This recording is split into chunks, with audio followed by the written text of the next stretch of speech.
The council chamber floated in the darkness of space, a massive station orbiting a star that had died millions of years ago. Inside, representatives from dozens of alien species gathered around a circular table that glowed with soft blue light. Some had scales, others had fur, and a few seemed to be made of something that looked like living crystal. They were all here to discuss the expansion plans of the most powerful empire in the galaxy. The Vraxian Empire had been growing for 20 years.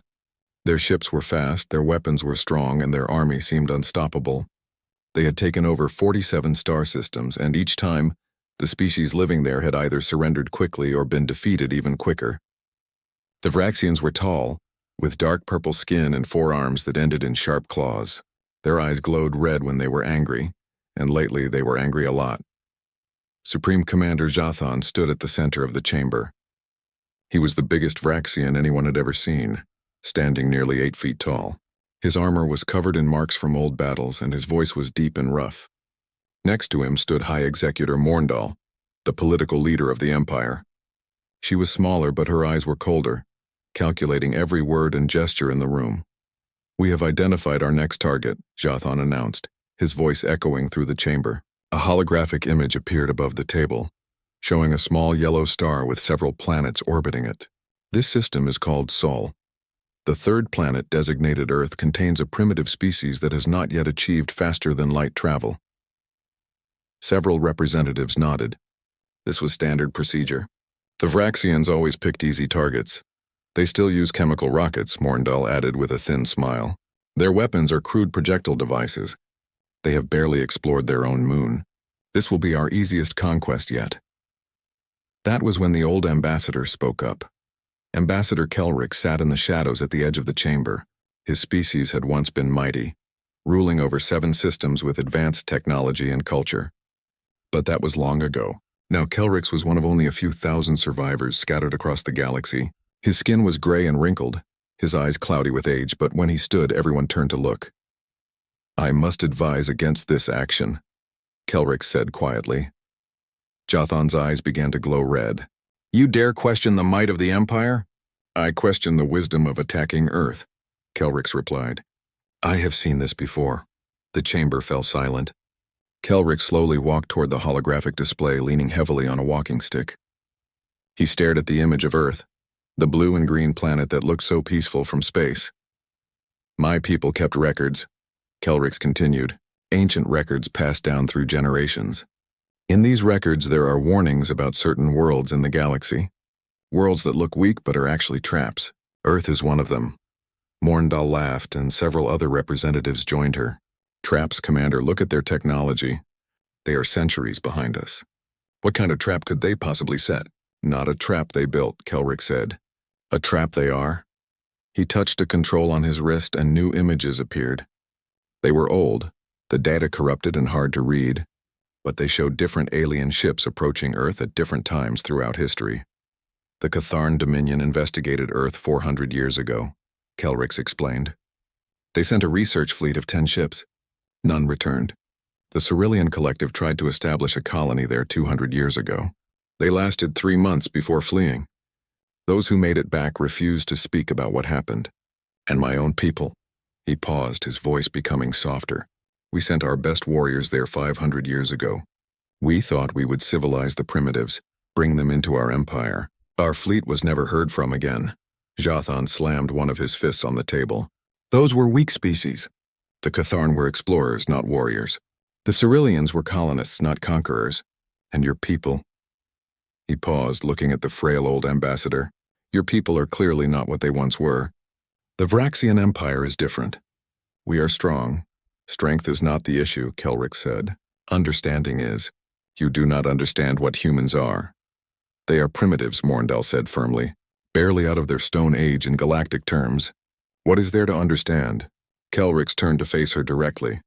"They are survivors of a death world. Their planet has extreme weather, deadly diseases, and predators that would terrify most galactic species. Humans did not just survive this world. They conquered it. They became the apex predator of their entire planet. Many species evolve on harsh worlds," another representative said. "That does not make them dangerous to advanced civilizations." "Humans are different," Kelrick insisted. They have something most species lose when they become civilized. They have retained their predator instincts while developing advanced intelligence. They are pack hunters who never forgot how to hunt. They feel pain like any creature, but they have learned to ignore it, to push through it. They can be injured and keep fighting. They can be defeated and refuse to surrender. The chamber erupted in laughter. Even some of the representatives who had been listening politely could not help but chuckle at the old ambassador's words. "You make them sound like monsters," Jathan said, his eyes returning to their normal color as his anger turned to amusement. "We have faced ferocious species before. We have conquered worlds full of warriors. These humans have not even left their own solar system. How dangerous can they be?" Kelrix looked around the chamber, seeing the mockery and disbelief on every face. He had expected this. He always expected this. "The warnings were always ignored. I cannot stop you," Kelrix said finally. "But I can warn you. Earth is not defended by shields or weapons or fleets. Earth is defended by what humans are. They are stubborn beyond reason. They are creative when they need to survive. They adapt faster than any species I have ever studied. And most importantly," he paused, his old eyes meeting Jathan's glowing ones, "they do not know when to quit. They do not understand the concept of hopeless. When you corner them, when you think you have won, that is when they become most dangerous. Then we will make sure not to corner them," Morndal said with a cold smile. "We will simply destroy them from orbit. A quick, clean victory." "That is what everyone else thought," Kelrix said quietly. The vote was called. Every representative except Kelrix voted to approve the invasion of Earth. It was marked as a low-priority target, expected to fall within weeks. Only 3 battle groups would be sent, each containing about 20 ships. For the mighty Vraxian Empire, it was barely worth the fuel costs. As the meeting ended and the representatives began to leave, Kelrix remained seated, staring at the image of Earth. A younger delegate approached him. "Curious? Ambassador, why do you care so much? Your people are gone. Why warn the Vraxians?" Kelrix was quiet for a long moment. "Because I am one of the few who escaped. I saw what happened to my people when they tried to conquer Earth. I watched from my ship as our mighty fleet fell apart. Not from human weapons, but from human determination, from human fury." He looked up at the young delegate. "I warn them because I do not wish to see it happen again. But they will learn, as we all do. They will learn too late." "What happened to your fleet?" the delegate asked. Kelrix closed his eyes. "The humans have a saying, you can kill a human, but you cannot defeat them. We killed many humans, but in the end they defeated us anyway. They always do." The old ambassador stood slowly and walked toward the exit, leaving the image of Earth glowing softly in the darkness. Above the planet, words appeared in the old language of his people, a warning carved into the ancient records. "Death World. Apex predators. Do not engage. Do not approach. Do not underestimate." But the Vraxians did not read the old languages. They did not believe in ancient warnings. They believed in their weapons, their ships, and their strength. 3 battle groups began to prepare for the journey to Earth. The officers briefed their troops on what to expect. An easy victory, primitive resistance, and quick surrender. They loaded their weapons and checked their armor, confident that this would be just another conquest in their long list of victories. None of them knew they were about to learn the most expensive lesson in Vraxian history. None of them understood that Earth was not a planet to be conquered. It was a trap that had been waiting for millions of years, baited with the most dangerous predators the galaxy had ever seen. And the Vraxians were walking straight into it. The 3 Vraxian battle groups dropped out of faster-than-light travel at the edge of Earth's solar system. 60 warships, each one carrying enough firepower to level a city, moved into formation around the small blue planet. On the bridge of the flagship, Fleet Commander Rathzek watched the primitive world on his main screen and felt nothing but contempt. "Scan the planet," he ordered. "Find their military installations and population centers." The sensors officer worked quickly, her 4 hands moving across the controls. "Commander, their technology is even more primitive than we thought. They have satellites in orbit, but most are for communication and observation only. Their weapons are kinetic projectiles and simple explosives. No energy shields, no plasma weapons, no antimatter drives." Rathzek nodded. "This would be easier than expected. Open a communication channel to the planet. All frequencies." Static filled the air for a moment, then cleared. The communications officer looked up. "Channel open, Commander." "Attention, inhabitants of Earth," Rathzek said in the common galactic language that his ship would automatically translate. "This is Fleet Commander Rathzek of the Vraxian Empire. Your planet has been selected for incorporation into our territory. You have 24 hours to surrender unconditionally. Failure to comply will result in the destruction of your military forces and the occupation of your world. This is your only warning." He closed the channel and leaned back in his command chair. Now they would wait for the terrified response, the desperate pleas for mercy. It was always the same. 6 hours passed. Then 12. Finally, after 18 hours, a response came through. The voice spoke in a language the translation system had to work hard to process. But eventually, words appeared on Rathzek's screen. "This is General Sarah Chen of the United Nations Coalition Defense Forces. We received your message, but we need more time to translate it properly and coordinate a response from all our nations." Can we have another 48 hours? Rathzek stared at the screen. They wanted more time? He laughed, and his bridge crew joined him. These primitives thought they could negotiate. "Denied," Rathzek responded. "You have 6 hours remaining. Surrender or be destroyed." What Rathzek did not know was that Earth was not asking for time to decide. They were buying time to prepare. In the 6 hours that followed, strange things began to happen. Small things at first. A sensor glitch here, a communication delay there. One of the scout ships reported that its navigation system had briefly shown incorrect data. The chief engineer said it was probably interference from Earth's magnetic field. Then the scout drones stopped reporting back. "Communications," Rathzek called out. "Where are our surface drones?" "Unknown, Commander," the officer replied, confusion in her voice. "They entered the atmosphere on schedule, but then their signals just stopped." "All of them?" "All 12, Commander." One by one, they went silent. Rathzek felt a small seed of unease in his stomach, but he pushed it away. Equipment malfunctions happened. It meant nothing. The 6 hours expired. No surrender came from Earth. Rathzek gave the order. All ships begin planetary assault. Target their military bases and government centers. Show them what happens when they defy the Empire. The fleet opened fire. Brilliant beams of energy lanced down from orbit, striking military installations across the planet. Explosions bloomed on the surface as bases were reduced to rubble. Surely now the humans would surrender. Instead, they fired back. Missiles rose from the planet's surface, primitive chemical rockets that barely managed to reach orbital velocity. They should have been easy to shoot down, but there were so many of them. Hundreds of missiles coming from every direction. "Point defense systems engage," Rathzek ordered. The fleet's automated weapons tracked and destroyed most of the missiles, but not all. 3 missiles got through and struck a destroyer on its port side. The damage was minimal, just some scorched armor, but it was damage nonetheless. The crew of the bridge stared in shock. These primitives had actually managed to hit them. "Return fire," Rathzek said coldly. "Show them the price of resistance," but the humans did not stop. More missiles came. Fighter aircraft rose to meet the Vraxian landing craft. They were jets, powered by burning fuel, and they should have been helpless against advanced alien technology. But they were fast, and their pilots flew like they had nothing to lose. The first landing parties touched down in what the humans called North America. The Vraxian soldiers expected quick surrender from the human military forces there. Instead, they got war. Human soldiers fired weapons that used gunpowder and metal bullets, technology that was laughably outdated. But they fired from cover, from buildings, from underground tunnels that the Vraxians had not detected.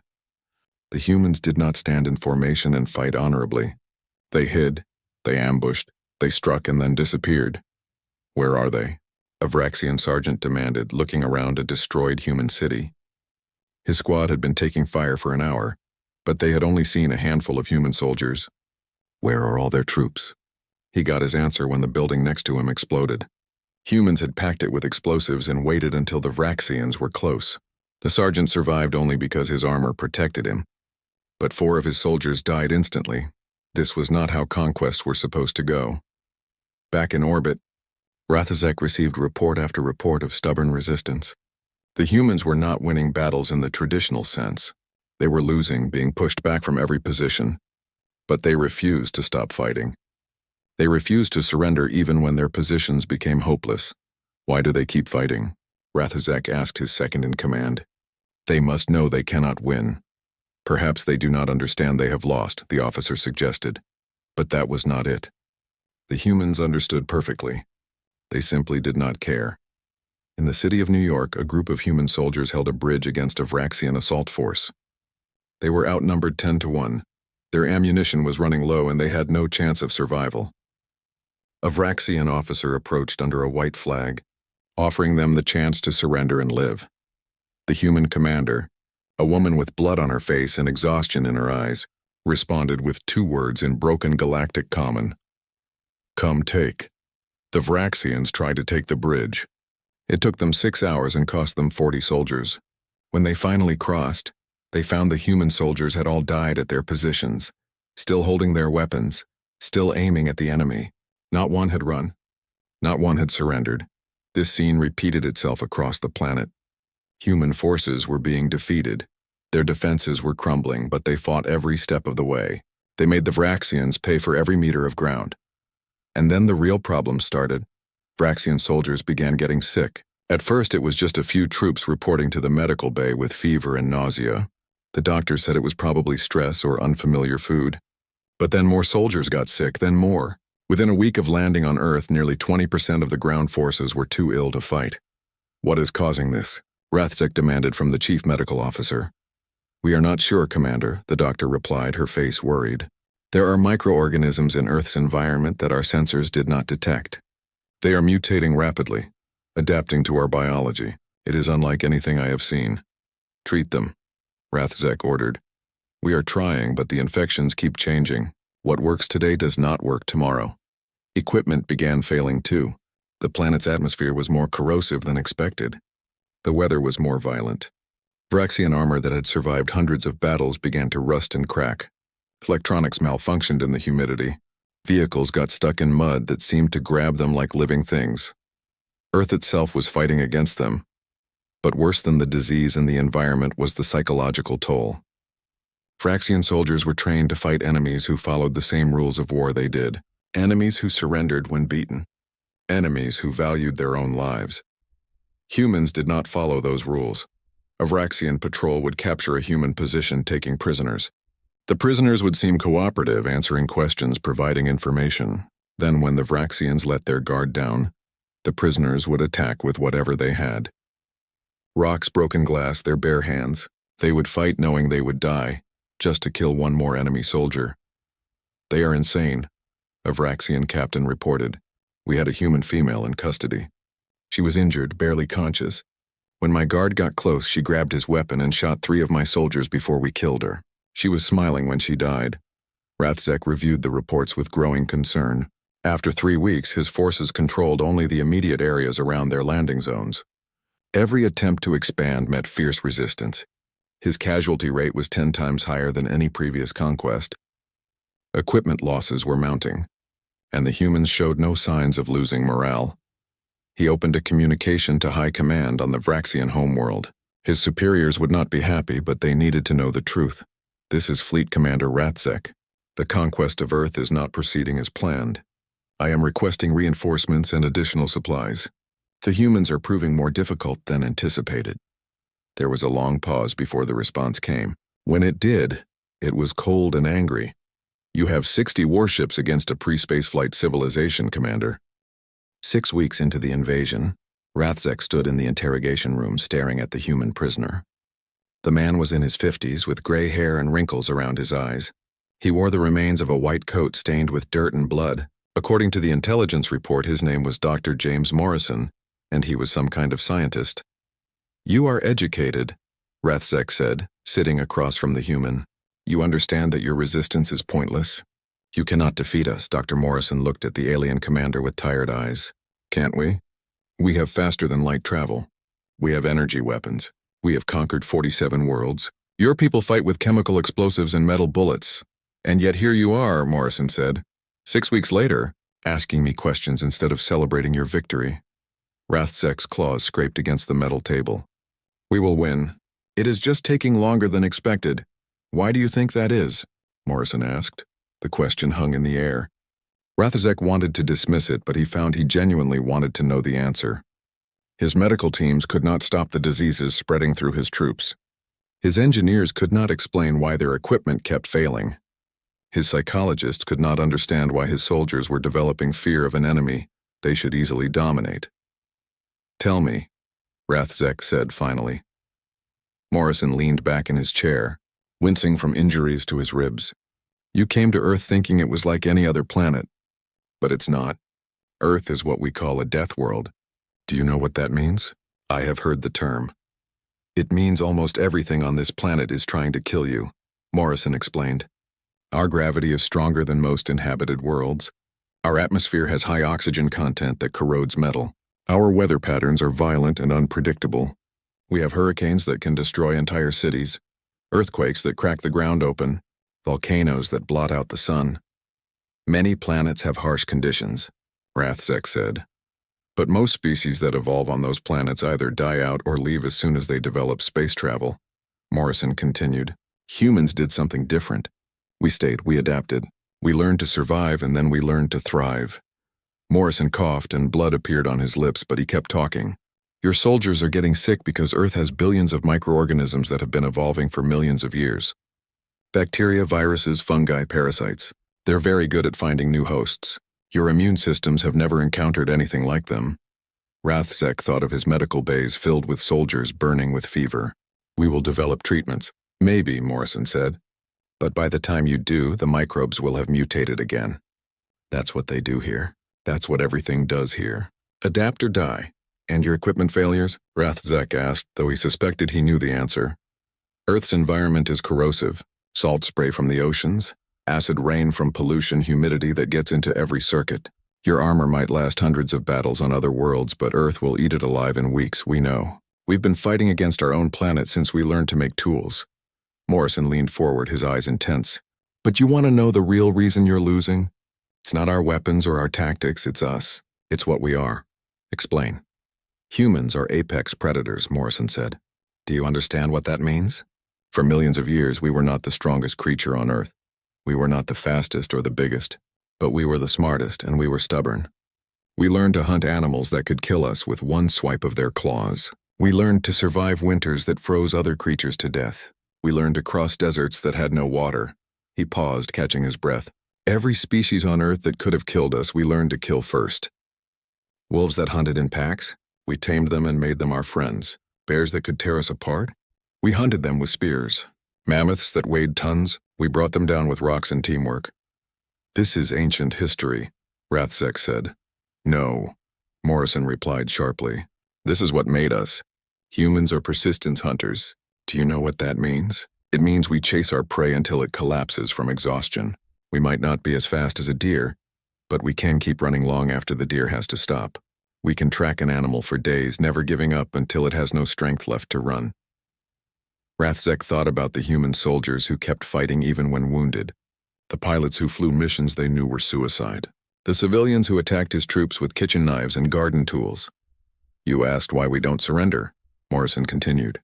"It's because we don't know how. Surrender is not part of human nature. We might retreat, we might hide, we might pretend to give up, but we never stop looking for a way to win. Never." The door opened and a Vraxian medical officer entered. "Commander, you should hear this report." Rathzek followed the doctor into the medical bay. What he saw there chilled him. Soldiers lay in rows, their purple skin pale and covered in sweat. Some were coughing up blood. Others shook with fever. The medical staff moved between them, trying treatments that seemed to have little effect. "How many?" Rathzek asked. 40% of ground forces are sick," the doctor reported. "Another 20% are showing early symptoms. The infection rate is accelerating." "What about the troops who stayed on the ships?" "Some are getting sick too. They must be catching it from returning landing parties. Commander, I am recommending we evacuate all ground forces back to the ships and establish a strict quarantine." Rathzek shook his head. "If we pull back now, we will lose all the ground we have taken. If we don't pull back, we may lose all our soldiers," the doctor said bluntly. Before Rathzek could respond, alarms began to sound. He ran to the bridge where his officers were frantically working their controls. "Report, Commander. We are detecting multiple launches from the planet's surface. They appear to be spacecraft, but not like any we have seen before." On the main screen, Rathzek saw them. Crude ships cobbled together from human technology and what looked like pieces of Vraxian equipment. They were held together with welds and prayers, but they were flying, and they were armed. How did they build those? Rathzek demanded. The intelligence officer looked up from her station. We have been tracking unusual activity around our crashed ships and abandoned equipment.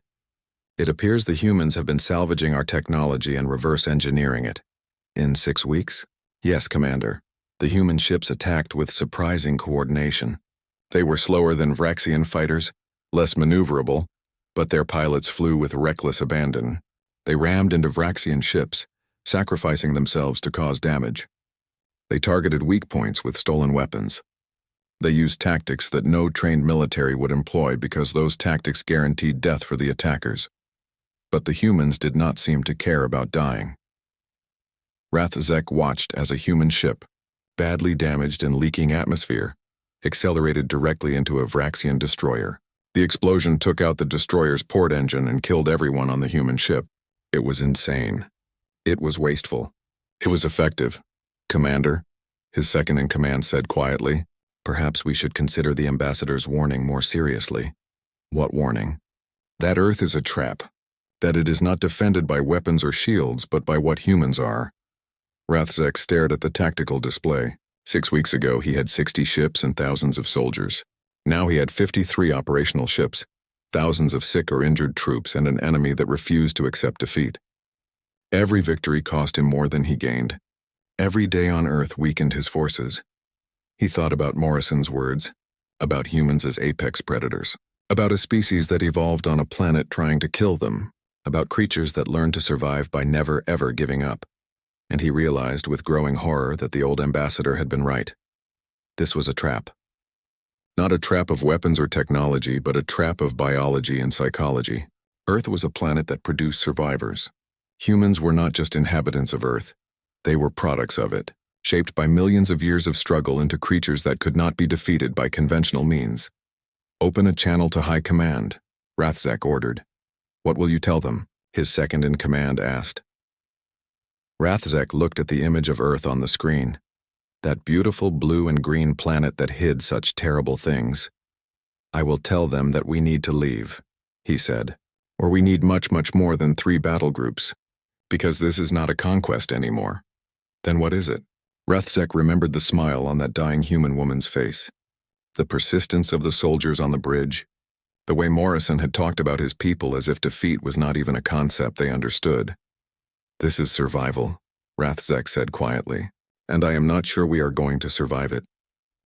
The message from Earth reached the Vraxian homeworld 3 days later, traveling through the communication relays that connected the Empire. High Executor Morndal read Rathzek's report 3 times, her face becoming darker with each reading. Impossible, she said, throwing the datapad across her office. It clattered against the wall and fell to the floor. 1 primitive planet cannot defeat 3 battle groups. Her military advisor, an old general named Krikstar, picked up the datapad and looked at the casualty figures. According to this, they have not defeated the battle groups. They have simply made the conquest expensive. Too expensive, Morndal said. She paced her office like a caged animal. We cannot afford to look weak. If other species see that a pre-spaceflight civilization can resist us, it will encourage rebellion across the Empire. Then we withdraw, Krikstar suggested carefully. We tell the galaxy that Earth is not worth the resources required to conquer it. No. Morndal's voice was sharp. That is the same as admitting defeat. We will send reinforcements. We will overwhelm them with numbers. We will show the galaxy that resistance against the Vraxian Empire is futile. How many ships? Morndal walked to her window, looking out at the sprawling capital city of the Vraxian homeworld. All of them. Send Supreme Commander Jathan with the entire main fleet.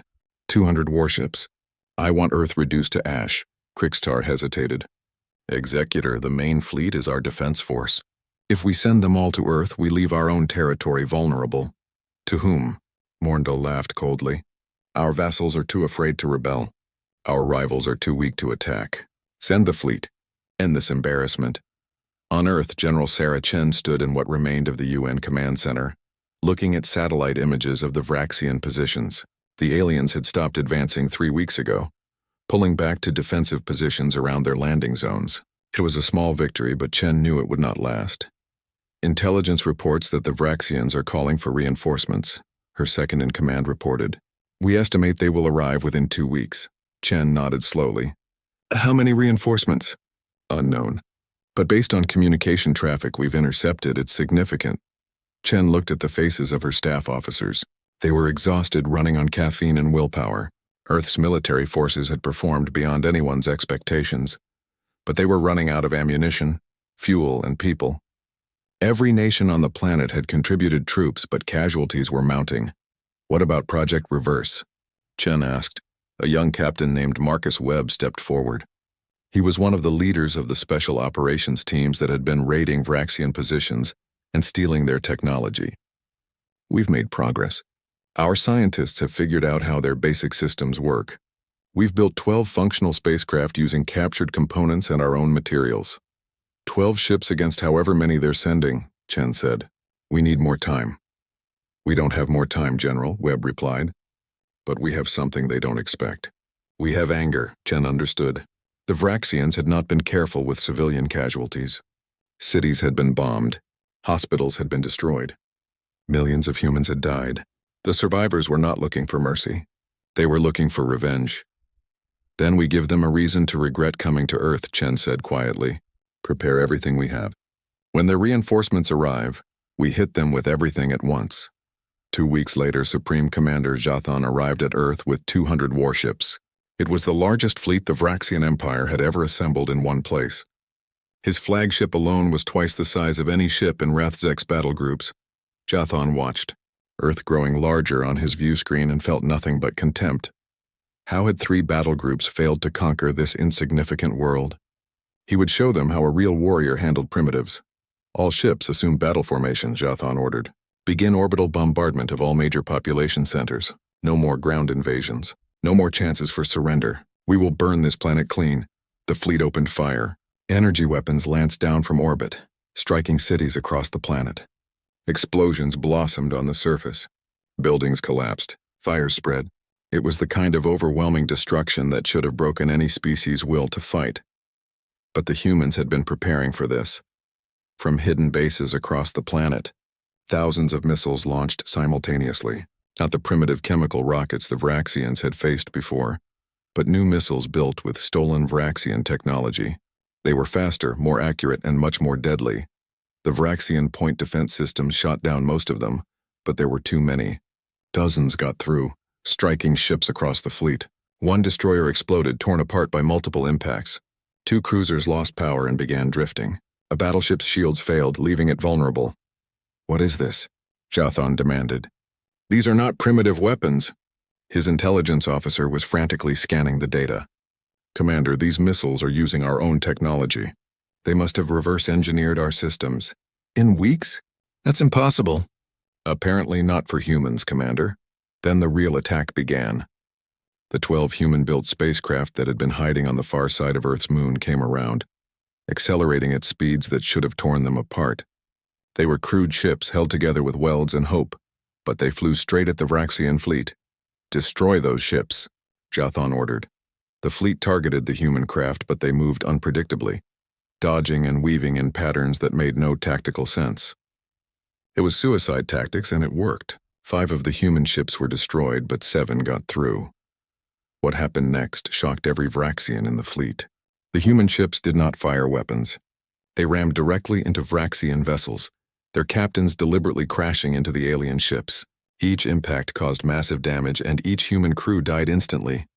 They're killing themselves, someone on the bridge shouted. Jathan watched in horror as another human ship smashed into a Vraxian cruiser, tearing a hole in its hull. Atmosphere vented into space. The ship began to list, damage beyond immediate repair. Why? Jathan asked. Why would they do this? On the surface of Earth, the fighting intensified. Human forces that had been hiding emerged from tunnels and bunkers, attacking Vraxian ground positions with renewed fury. They used captured Vraxian weapons alongside their own. They fought with the desperation of people who knew they were witnessing the destruction of their world. And something else was happening. Something the Vraxians did not immediately notice. The human hackers who had been studying captured Vraxian technology had found a way into the fleet's communication network. They uploaded a virus, but not one designed to destroy. This virus did something worse. It translated everything. Suddenly, every communication between Vraxian ships was being broadcast. But more than that, it was being translated into hundreds of languages and transmitted across the galaxy. The recordings of Vraxian officers ordering the bombing of civilian populations, the discussions about which cities to destroy first, the casual dismissal of human casualties. The galaxy was listening, and the galaxy was horrified.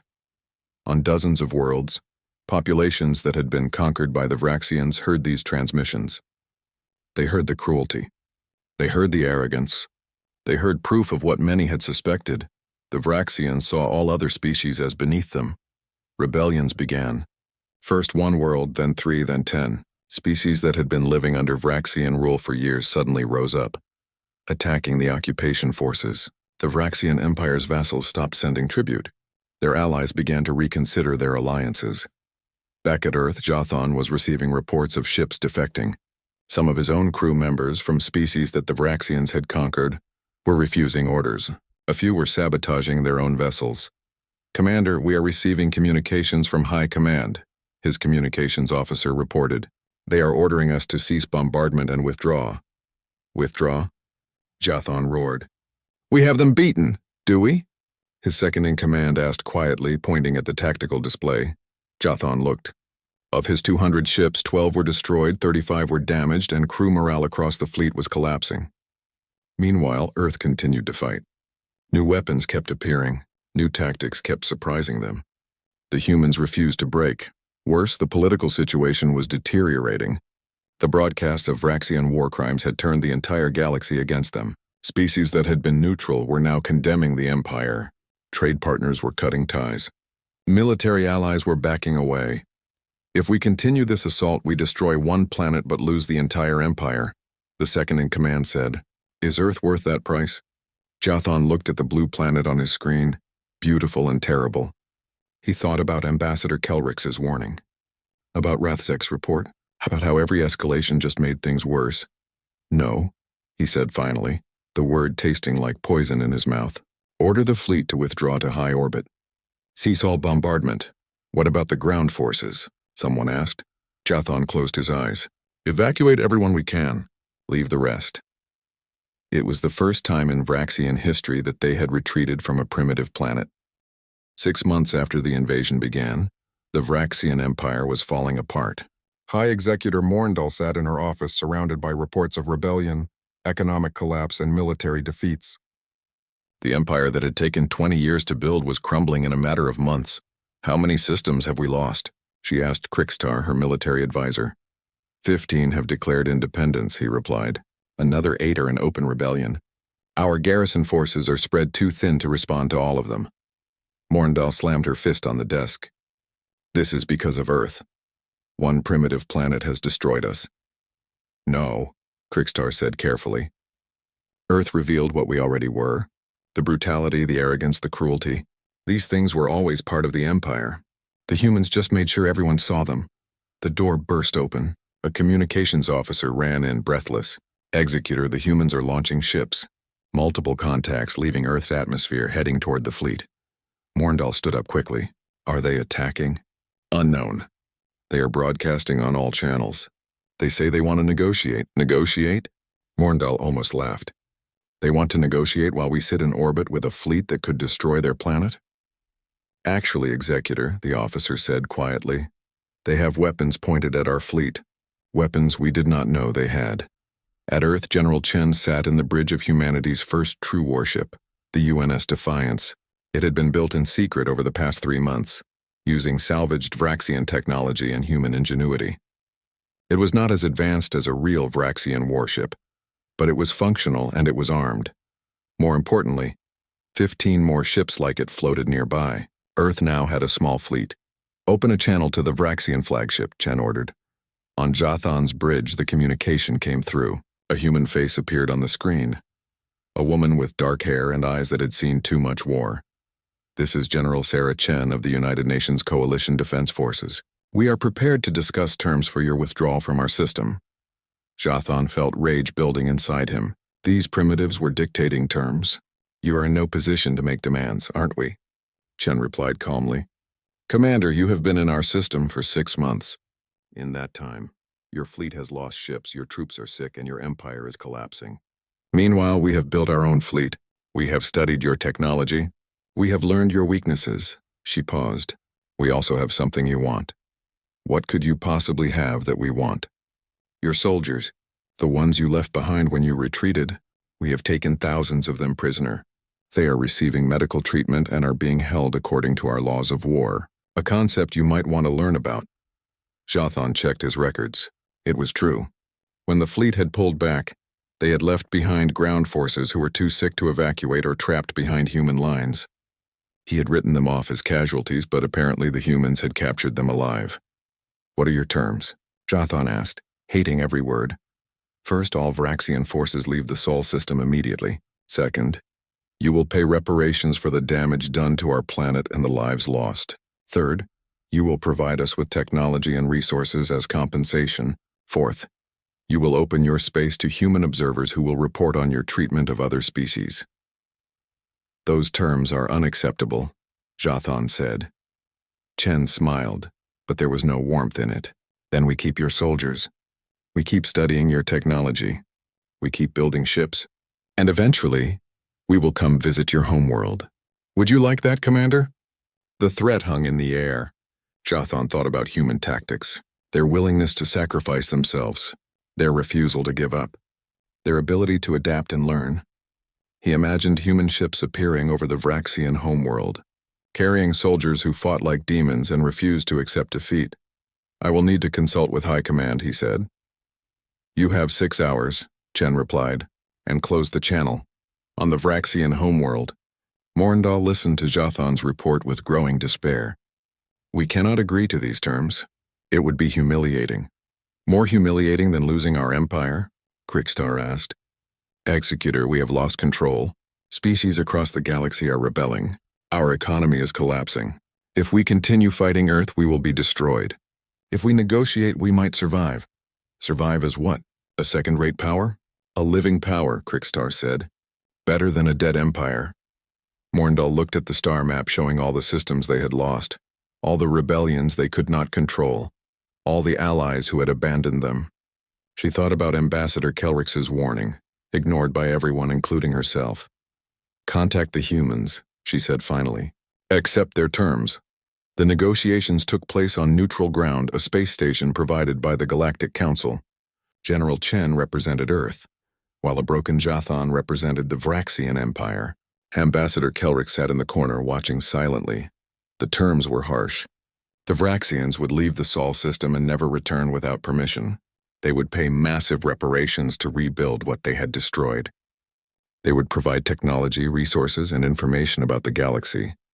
Most importantly, they would allow human observers to travel freely in their territory and report on their actions. When the documents were signed, Jathan looked at General Chen. You have won.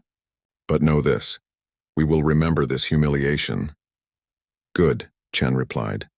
Remember it well. Remember that you came to a world you thought was weak and learned otherwise. Remember that you ignored warnings and paid the price. And remember that if you ever threaten Earth again, we will not stop at your borders. We will bring the fight to you. As the Vraxian delegation left, Ambassador Kelrix approached General Chen.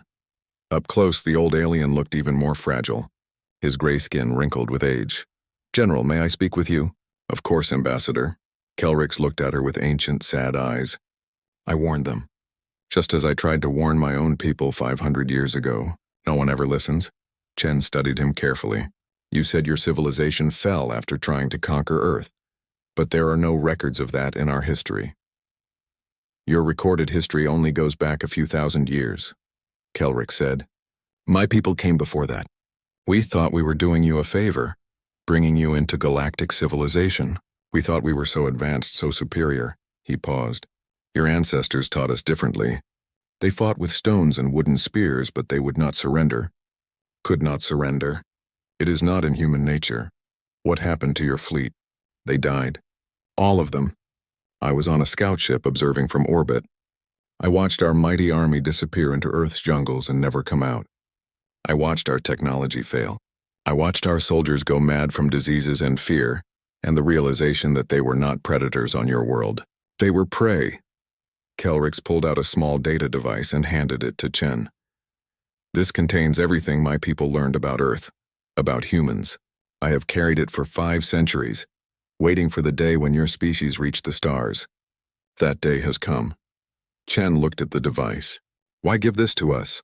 Because the galaxy needs to understand what you are, not to fear you, though many will, but to respect you, to know that humanity is not a species to be conquered or controlled. Kelric smiled sadly. You are apex predators who learn to think. Survivors who refuse to give up. Warriors who mastered the art of civilization without forgetting how to fight. He turned to leave, then paused. One more thing, General. Your people call it HFY. Humanity, fuck yeah. The rest of the galaxy has a different name for it. What name? The Earth Trap. Because every species that tries to conquer you becomes trapped in a war they cannot win against an enemy that cannot be defeated. Kelrix looked back at her one last time. Use your power wisely, General. The galaxy has seen what happens when humans are threatened. I hope we never see what happens when humans decide to do the threatening. 3 months later, the first human ships left the Sol system to explore the galaxy. They were not the most advanced ships in space, but they were crewed by humans who had survived an invasion by the most powerful empire in the galaxy. On Earth, monuments were built to those who had died defending their world. Cities were rebuilt. Life slowly returned to normal, or as normal as it could be after learning that aliens existed and that humans had fought them off. In the Galactic Council chambers, new regulations were passed. Chief among them was one proposed by Ambassador Kelrix and approved unanimously. No species shall approach the Sol system or engage with humanity without explicit permission from Earth's government. The Sol system is hereby designated a protected zone. All members of the Galactic Council acknowledge that humanity has earned the right to determine its own path among the stars. It was not a quarantine to keep humans in. It was a quarantine to keep everyone else out. The Vraxian Empire continued to decline, weakened by rebellions and economic collapse. Within 2 years, it would fracture into a dozen smaller states, none of them powerful enough to threaten their neighbors. As for Earth, humanity took its first steps onto the galactic stage not as victims or supplicants, but as a force to be respected. They had fought the trap their planet had created, survived it, and become stronger for it. And across the galaxy, one message was clear. Earth was not a trap for humans. It was a trap for everyone else.